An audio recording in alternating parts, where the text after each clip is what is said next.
Hello, my name is Jamar Alexander, and this is my final project for Interpersonal Communications class, Human Services and Counseling's 508.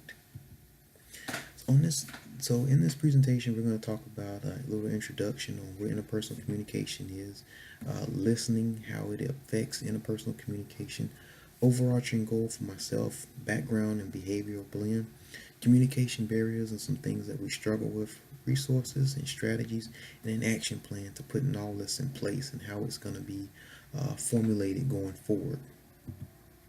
So, a little introduction about myself. I was born and raised in Gastonia, North Carolina.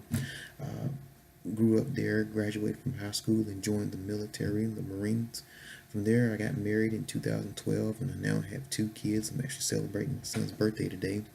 I'm currently pursuing a degree in Human Services and Counseling and a master's in Human Services and Counseling with a bachelor's in Social Psychology.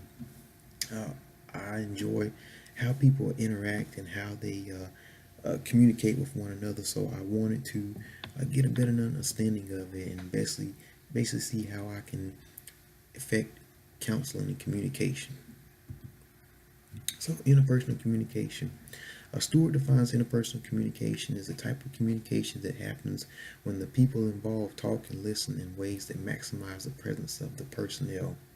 Uh, Mindful listening is seeing, hearing, and feeling with your whole being. In order to be an empathetic listening, you have to impose the three skill sets, which is focusing on encouraging, reflecting according to body, and the understudied nature of listening and interpersonal communication. So why are we here? Why are we talking about interpersonal communication? Well, basically, I want to provide a discussion on listening because I feel like this is an important attribute into having a relationship with other people or just talking to people in general, where you have to be able to understand and actually be listening to what they're saying, not just hearing, but actually listening and seeing how it affects us and how important it is to effective relationships. You also want you to gain an in-depth understanding of interpersonal communication as it applies to listening. A movie we referenced going through this course is Fireproof. And in the movie, it talked about a husband and a wife. The husband was a firefighter, and he was so consumed with his job that he really didn't pay much attention to his wife. And in the movie, they experience what's called degenerative communication spiral, where one would say one thing, and in order for the other to get an upper hand on them, they would say something even more mean. So it was just people, individuals communicating negative to each other, and it just degraded their relationship. Towards the end of the movie, you see where the husband came to a relationship with Christ, and after receiving some counsel from his father, and in turn they repaired their relationship and found a better means to communicating, all through listening, which I feel like is an important aspect. And the movie resonated with me because I feel like I had some of the same attributes as the husband did in the movie. Next slide. So overarching goal for me is to become a better person that has positive relationships with individuals through effective listening. I want to look at enlarging the conversation, which is uh, maintaining open and honest communication with people. I want to be able to communicate with any and everybody, whoever I come to. And we'll talk about some of this in my communication barriers. But basically being complete with information, having the whole picture so that when I do communicate with people, I can show that I am interested and have a interest in what they're saying as we're communicating. And this all just comes from being informed and just staying engaged with people, seeing how they interact and what's their understanding of the situation. So looking at the behavioral blend, we had to look at the DISC model, which is a personality makeup of an individual, basically describe the type of people that they are.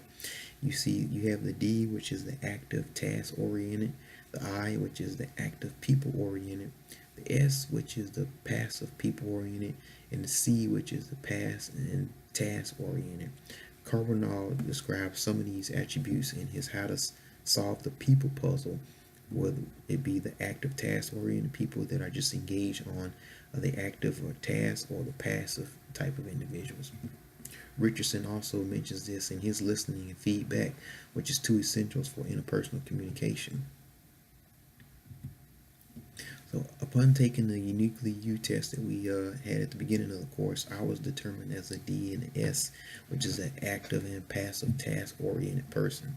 And I believe this is more so how I was raised growing up, where uh, I was mostly to myself, so I kind of stayed reserved, passive. But yet, as I got older, especially in the military, I developed that uh, more so aggressive, task oriented, like get the job done, get the mission taken care of, and basically going back into Richardson listening and feedback is understanding to listen more than you talk.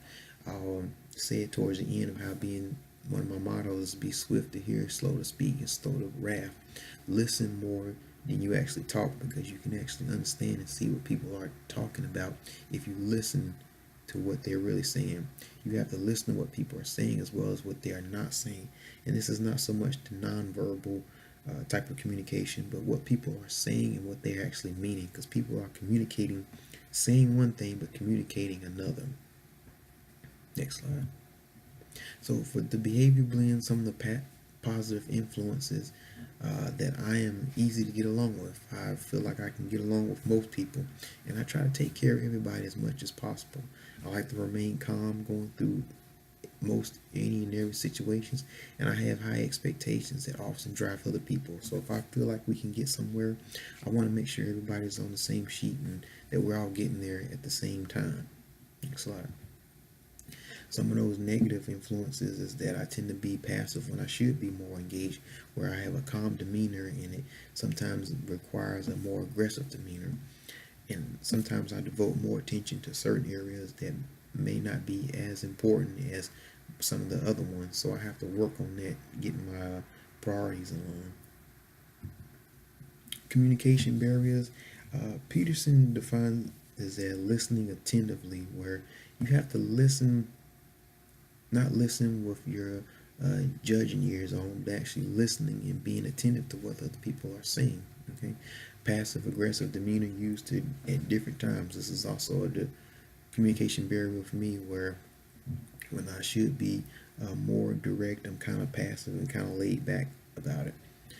Sometimes I also have a problem articulating my actual thoughts and meanings of what I mean something. So people have to follow up with me on asking, what did you really mean, or what did you say? And I always mean what I say. I just have to communicate in a better way that they can actually understand it. So some of the resources that I've definitely looking into, of course, our material with listening, the forgotten skill, and stewards, why don't we listen better? And basically just a self-examination on going through all this has definitely taught me to be more mindful of myself and how I interact with other people. So I had to take a look at myself and do better. Next slide. Prayer and meditation is always the biggest one. Anything and everything you're going through, I feel like you should always pray and meditate and wait patiently on God to give you an understanding, especially when it comes to listening.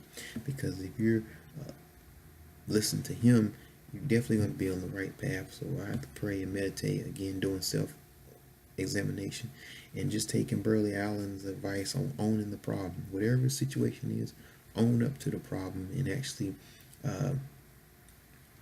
see yourself and seek self-improvement. Okay, not putting so much feelings into your emotions, which I think a lot of people do. They react off their feelings and their emotions instead of acting with reasoning. Next slide. Basic Bible principles with a life application is let every man be swift to hear, slow to speak, and slow to wrath, which is a quote in James 1st chapter, 19th verse. Something that everyone can actually relate to is being more quick to listen than to actually speak and react. Going forward, my action plan is basically to speak more to people, take charge of events, and actually get out and see what's actually going on and get an understanding of how I can actually interact with people, take charge of events, which is going so into my Bible studies and just getting more engaged. So this concludes my brief. I hope you've got an insight or a thought on this, and thank you for your time.